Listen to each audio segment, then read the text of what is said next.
Hi, I'm Stephanie Wells, and as a sort of companion course to a separate course I'm teaching on the fear of change in an early Faulkner novel, I'm also teaching a course on the fear of change in a 1980s novel, Don DeLillo's White Noise.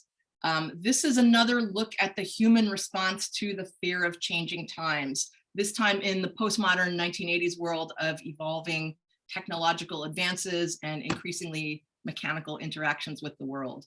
So we're going to read this novel in sections over a course of 4 weeks. And we'll also be reading it through the lens of various postmodern theorists whose ideas I'll bring into class, and their work, I think, illuminates the anxiety of psychically destabilizing changes in the sort of zeitgeist of the late 20th century. So to clarify, this is a novel about science and technology to some degree, but it is not a science fiction novel. It's a postmodern novel in its examination of the human condition within the context of this increasingly technological world. So it does set up the dichotomy of human emotion versus robotic machines in that sort of time-honored sci-fi cliched way. I think this approaches it much more culturally than scientifically, which is more interesting to me. It's much less about progress and industrial growth than it is about the human response to that and the social implications of contemporary 1980s, that is culture in small town 20th century America.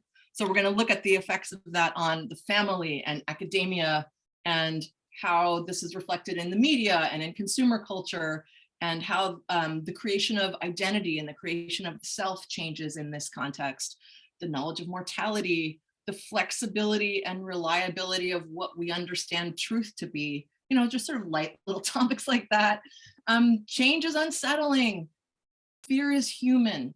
So how do we give order to the increasing chaos and the perception of decreased control? I say perception because have we ever really had control? I don't think so.